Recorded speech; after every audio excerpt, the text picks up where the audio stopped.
Okay, so you want to own a private island. On paper, it looks like the cleanest luxury asset imaginable. There is only so much coastline in the world. Privacy is becoming more valuable. Wealthy travelers will pay absurd prices to disappear for a week.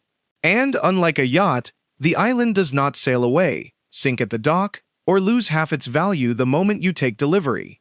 It sounds simple. It is not. Because the thing everyone thinks you are buying, a beautiful piece of land surrounded by water, is actually the cheapest part of the model. The real asset is everything required to make that land usable. The dock, the power system, the water plant, the staff village, the boats, the kitchens, the emergency equipment, and the supply chain connecting your paradise back to civilization. A private island is not real estate. It is a hotel, a utility company, a shipping operation, and a disaster fund wearing a beach's costume. By the end of this, you will understand what it really costs to enter the private island market, where a commercial island actually makes money, why a six-figure nightly rate can still produce a disappointing return, and how one damaged dock can turn 50 luxury rooms into 50 empty buildings. The central illusion is easy to understand. You think the business sells privacy, but privacy is only the marketing. The economics depend on how efficiently you can spread enormous fixed costs across a very small number of extremely expensive guest nights. That changes everything. Start with the purchase. The market is almost meaningless when described with one average price. An undeveloped island with no buildings, no legal access, and no utilities can appear surprisingly cheap. A developed Caribbean property with a marina, villas, an airstrip, staff housing, and commercial permissions can be listed for tens of millions of dollars. Current Caribbean listings include properties around $25 million, $38 million, $45 million, $50 million, and as high as $75 million. But the asking price tells you almost nothing about the final business case. A cheap island can be expensive for the same reason a cheap factory can be expensive. It is missing the factory. Before you build anything, you need to know what you legally bought. Is the land freehold, leasehold, or part of a larger concession? Can a foreign owner register it? Can it operate as a resort? Can you build over the water? Can you dredge a channel? Can you construct a dock large enough for supply barges? Can staff live there permanently? In the Bahamas, for example, overseas property acquisitions are tied to registration requirements under the International Persons Landholding Framework. Ownership does not remove the property from national law, planning rules, taxation, or environmental oversight. You are not buying a new country. You are buying the most difficult parcel of land inside somebody else's country. Then the construction begins. A normal luxury hotel can connect to a road, a power grid, a sewer network, a municipal water system, and a labor market. Your island may have none of them. You may need a jetty before the first excavator arrives, then temporary worker accommodation, then barges, then fuel storage, then desalination, then sewage treatment, then solar generation, batteries, backup generators, internet, refrigeration, fire systems, medical facilities, and storm-resistant buildings. Every machine must arrive by boat. Every damaged part must leave by boat, and every delay is now controlled by weather. That creates what we can call the distance tax. Materials cost more because they must be handled multiple times. Skilled labor costs more because workers need transport and accommodation. Inventory costs more because you cannot wait until a water pump fails to order the replacement. You need the replacement already sitting on the island. A real project shows how quickly the numbers expand.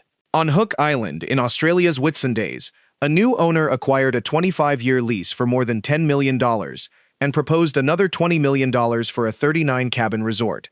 The plan also required accommodation, restaurants, marine access, environmental work, and self-sufficient systems. That is before the business has hosted one paying guest. And you still need working capital.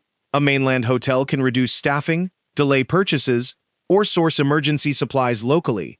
An island must hold food, fuel, spare parts, cleaning products, medical supplies, and enough cash to operate through bad weather, canceled flights, construction overruns, or a slow opening season. So your real startup cost is not the price of the island. It is the price of the island, plus the price of making it habitable, plus the price of keeping it alive until customers arrive. Now ask the important question. Where does the money actually come from? Not from the sand. Sand does not produce cash flow. The first revenue stream is the exclusive buyout.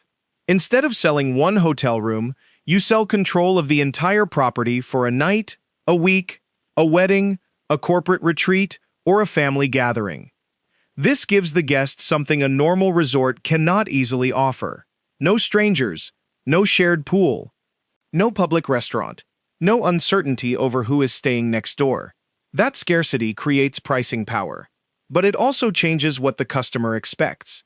On Necker Island, exclusive use includes accommodation, meals, drinks, airport boat transfers, a dedicated team, water sports, and other activities. The island can host dozens of guests across multiple houses and rooms. In other words, the customer is not paying for a key to a villa. The customer is buying temporary command of an operating system. The second revenue stream is individual room inventory. Some island resorts open rooms to couples or families during selected dates, rather than requiring a full property buyout.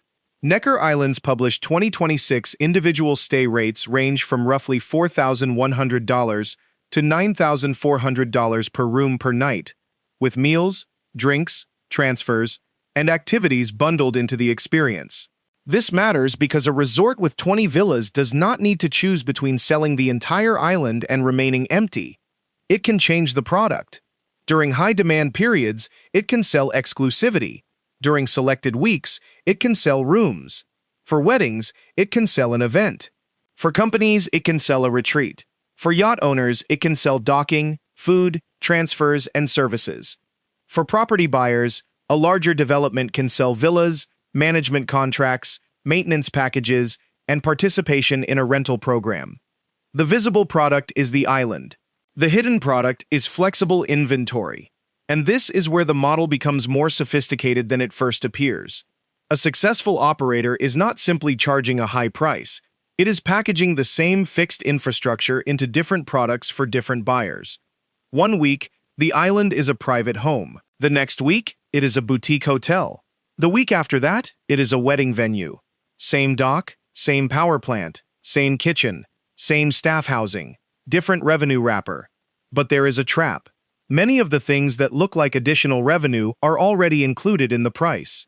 Food, alcohol, transfers, water sports, housekeeping, and personalized service may all be bundled. The guest sees one enormous number. The operator sees one enormous promise. So the headline rate is not the margin. It is the starting point from which every expectation must be paid. The private island business is controlled by three numbers: occupancy, revenue per occupied night, and fixed cost per available night. Most of the island's expenses do not disappear when the guest leaves. Security remains. Engineers remain. Boats need maintenance. Salt continues eating metal. Gardens continue growing. Batteries degrade. Desalination systems need servicing. Insurance continues. Marketing continues. Management continues. An empty island is not a closed business. It is an operating business, with no customer. That is why premium pricing is not merely greed. It is often a structural necessity. Hook Island's redevelopment illustrates the logic. Local officials noted that undersea cables and pipelines can be prohibitively expensive, and the commercial response was to move away from budget accommodation toward a more self-sufficient, higher-end offering. A budget guest may consume less champagne, but they still need a boat transfer, safe drinking water, electricity, sewage treatment, a clean room, trained staff, emergency planning, and a building strong enough to survive the climate. The infrastructure cost does not fall in proportion to the room rate, so the operator moves up market. Not because luxury is easier, because low prices cannot carry the island. Consider a hypothetical 20-villa resort charging an average realized rate of $3,000 per villa per night. At 40% occupancy, room revenue would be about $8.8 million a year. Add another 20% from events, premium experiences, spa treatments, yacht services, and other purchases, and total revenue reaches roughly $10.5 million. That sounds excellent. Now subtract payroll, staff accommodation, food and beverage, boat operations, fuel, power, Maintenance, insurance, booking commissions, sales, administration, taxes, and the constant replacement of equipment exposed to salt and weather. Assume those costs consume $7.5 million. The resort produces about $3 million before interest, major renovations, depreciation, and tax. If the island, construction, and opening costs totaled $50 million, the operating return is around 6% before financing and before creating a serious storm reserve. One bad renovation cycle can erase several years of profit. Now reduce occupancy from 40% to 30%. Revenue falls sharply. But the dock does not become 25% cheaper. The general manager does not become 25% cheaper. The desalination plant does not become 25% cheaper. That is the hidden mechanism. The island does not fail because the room rate is too low. It fails because too few nights are carrying too much infrastructure. In a mainland hotel portfolio, one property can underperform while the others continue operating. On a private island, the rooms, restaurant, power, water, transport, staff housing, and guest experience all sit inside the same exposed system. One storm can hit all of them at once, and the dock may be the most important asset on the island. A damaged villa reduces capacity. A damaged dock can remove access. No supplies, no guests, no construction crews, no fast repairs. Hook Island is the warning. Its previous resort closed after cyclone damage. Later storms destroyed more infrastructure, and the redevelopment process included removing more than 225 tons of waste. Federal project records also describe a jetty damaged by cyclones Ului and Debbie, and buildings eventually removed for safety. The island still existed. The business did not. The more beautiful and ecologically sensitive the location, the more carefully development may be reviewed. Coral, mangroves, nesting areas, shoreline changes, wastewater, dredging, construction barges, overwater structures, every one of them can become a planning issue. Hook Island's developers used at least 12 consultants, while local and state authorities requested additional environmental information and approvals. That does not mean regulation destroys the project. It means time becomes part of the capital cost. Every month spent waiting for approval is another month of legal fees, consultant fees, financing costs, security, and asset maintenance without revenue. Private islands invite dangerous financing because the buyer sees a rare asset and the lender sees valuable land. But the operating business may be seasonal. The buyer pool is narrow, the resale process can be slow, and a normal hotel can be compared with hundreds of nearby properties. A private island may have no true comparable. When the owner needs to sell quickly, uniqueness stops being an advantage. It becomes a liquidity problem. You may own a property worth $40 million to the perfect buyer. That does not mean the perfect buyer exists when your loan matures. The more expensive the stay, the less tolerance the guest has for ordinary inconvenience. A delayed boat is not transportation trouble. It is a broken arrival experience. Weak Wi-Fi is not a technical issue. It is a failure of the promise. A limited dinner menu is not efficient inventory management. It is unacceptable at this price. The operator raises the rate to cover the island. Then the higher rate raises the service expectation. Then the expectation raises the cost again. Luxury creates margin. Luxury also consumes it. Then there is the future threat. Small islands concentrate buildings and infrastructure close to the water, where storm surge, erosion, flooding, saltwater intrusion, and sea level rise can affect not only the view, but the systems that make the property operable. The IPCC has repeatedly identified small island tourism, freshwater resources, settlements, and coastal infrastructure as exposed to sea level rise and related hazards. Insurance does not remove that risk. It prices it. Swiss Re reports that global insured natural catastrophe losses have been following a long-term real growth trend of roughly 5 to 7% a year, with hurricanes and earthquakes still capable of creating extreme peak loss years. For an island owner, the future threat is not simply that the beach becomes smaller. It is that protection, reconstruction, financing, and insurance consume more of the property's economics every year. You buy a mostly developed island for $8 million. You spend another $3 million improving the dock, power, water, interiors, communications, and staff accommodation. Your total investment is $11 million. You do not operate it as a resort. You use it 8 weeks a year. Annual staffing, maintenance, transport, utilities, insurance, security, and repairs cost $700,000. That means each week of personal use effectively carries almost $87,500 in annual operating cost before considering the capital tied up in the property. This island is not an investment. It is consumption stored in real estate.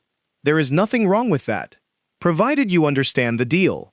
You invest $50 million in land, development, infrastructure, and opening costs. The resort has 20 villas and produces $10.5 million in annual revenue at 40% occupancy. After normal operating costs, it generates $3 million before debt, tax, depreciation, and major capital work. The property appears profitable, but the return on total investment is only about 6%. Now assume you borrowed $20 million at 7% interest. Annual interest alone would be $1.4 million. That leaves $1.6 million before principal repayments, taxes, and renovation reserves. Now one storm closes the resort for 4 months. Revenue falls, repairs rise. Payroll cannot disappear immediately. Debt still exists. A profitable island can become a distressed island without ever becoming an unpopular island. That is the key distinction. Demand risk is only one danger. Infrastructure risk can destroy the year even when customers still want to come. That is the actual economics of owning a private island. The obvious business is selling privacy. The real business is converting a remote, fragile, high-cost operating system into enough premium guest nights to carry the infrastructure beneath it. The beach gets the photographs, the villas get the bookings, but the dock, the water plant, the staff, the power system, the permits, and the storm reserve decide whether the asset survives. And that is why the cheapest island can become the most expensive one. The land may be surrounded by water. The owner is surrounded by fixed costs. You did not buy a piece of paradise. You bought a miniature economy with no margin for isolation.